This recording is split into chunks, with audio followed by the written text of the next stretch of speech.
दोस्तों नमस्कार। अब हम आज देखेंगे ऑटोसार क्या होता है और ऑटोसार का मतलब क्या है और इससे हम क्यों यूज़ करते हैं, इसको बनाने की ज़रूरत क्यों पड़ी और बहुत सारी चीज़ें इससे रिलेटेड। तो हम दोस्तों देखेंगे कि ऑटोसार का फुल फॉर्म क्या होता है। तो ऑटोसार का फुल फॉर्म होता है ऑटोमोटिव ओपन सिस्टम आर्किटेक्चर। तो यहाँ से बना ऑटो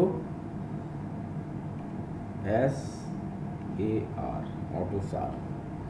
ठीक है, ऑटोसार क्यों बनाया गया? क्योंकि इतनी ज़्यादा डिमांड हो रही थी गाड़ियों में, क्या होता है सिस्टम बहुत ज़्यादा हो रहे थे, इलेक्ट्रॉनिक कंपोनेंट बढ़ रहे थे, तो उनको देखते हुए कॉम्प्लेक्सिटी बढ़ रही थी। तो उसको दूर करने के लिए हमको कुछ ऐसी व्यवस्था की ज़रूरत थी जो इन सब चीज़ों को हैंडल कर सके। इसको मेंटेन करने के लिए ऑटोसार बनाया गया। तो इसको हम ऐसे बता सकते हैं कि बिकॉज ऑफ ग्रोइंग डिमांड किसका और technical appliances,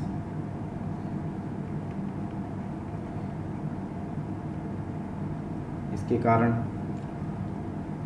increase in complexity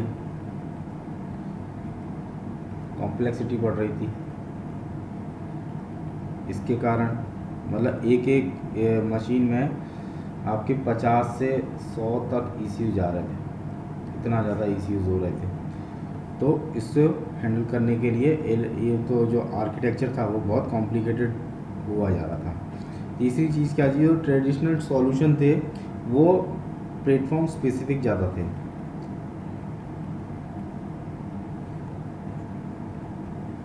और मोर प्लेटफॉर्म स्पेसिफिक। ठीक है, तो इनका इंटीग्रेशन करना चैलेंज हो रहा था। Integration is not easy, was challenging. इन सब चीज़ों से निकलने के लिए इसकी कॉम्प्लेक्सिटी भी बहुत धीरे धीरे बढ़ती जा रही थी और इन सबको मैनेज करने के लिए एक ओपन स्टैंडर्ड प्रपोज किया गया। Open standard is proposed, okay. और ओपन स्टैंडर्ड आर्किटेक्चर या सॉल्यूशन प्रपोज किया गया जिसका नाम दिया गया ऑटोसार। ये है ऑटोसार के इमरजेंस होने का कारण। तो ऑटोसार बनाया किसने? ऑटोसार बेसिकली बनाने वाले जो थे ओरिजिनल इक्विपमेंट मैन्युफैक्चरर्स थे और ये जो है 2003 में इसका फर्स्ट वर्जन पब्लिक हुआ था। अब दोस्तों कॉम्प्लेक्सिटी और इसमें अब इसका मेन पर्पस क्या था? स्टैंडर्डाइज करना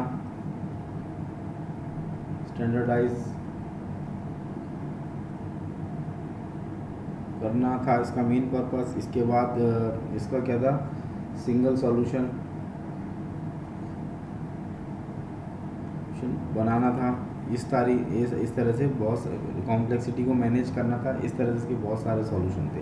अब आप ये देखिए कि ऑटोसार बेसिकली करता क्या है। अब इस डायग्राम में आप देखेंगे अलग अलग चीज़ को हैंडल करने के लिए बहुत सारे सेंसर, ये रियर व्यू मिरर है, विंडो फ्रेम है, सीट मैनेज करनी, वाइपर चलाने हैं, स्टीयरिंग व्हील को कंट्रोल करना है जिसमें इलेक्ट्रॉनिक स्टेबिलिटी प्रोग्राम आता है, विंडशील्ड वॉशर है, एयर लिफ्टर है, बैटरी है।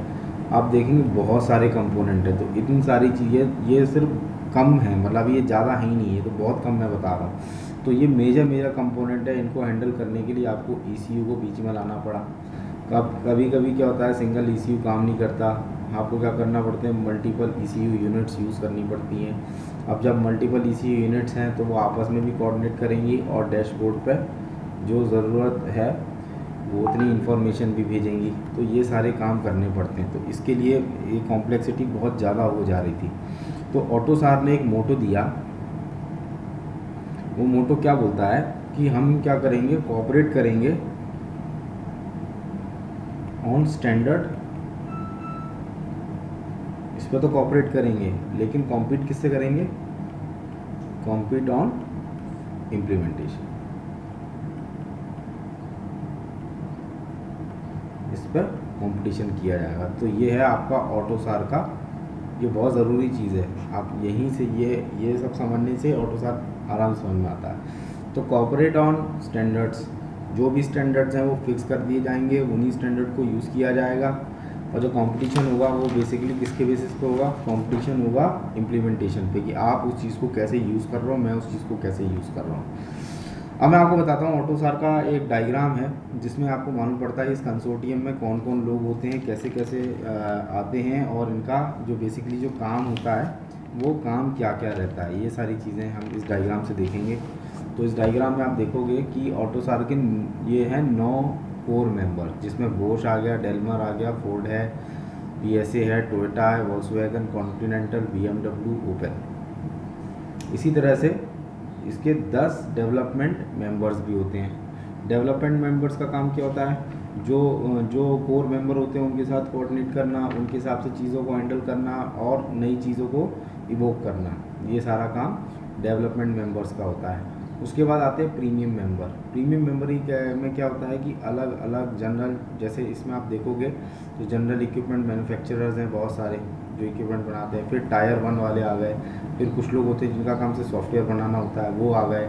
टूल सर्विसेज वाले हो गए, सेमीकंडक्टर्स वाले हो गए। तो अलग अलग इंडस्ट्री के अलग अलग पार्ट से जो भी ऑटोमोटिव में जिस हिसाब से भी कंट्रीब्यूट करते हैं उस हिसाब से लोग जुड़ते जाते हैं।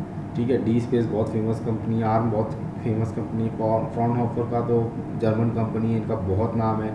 इसमें इन्फिनियन करके कंपनी आती है, ये रही इन्फिनियन।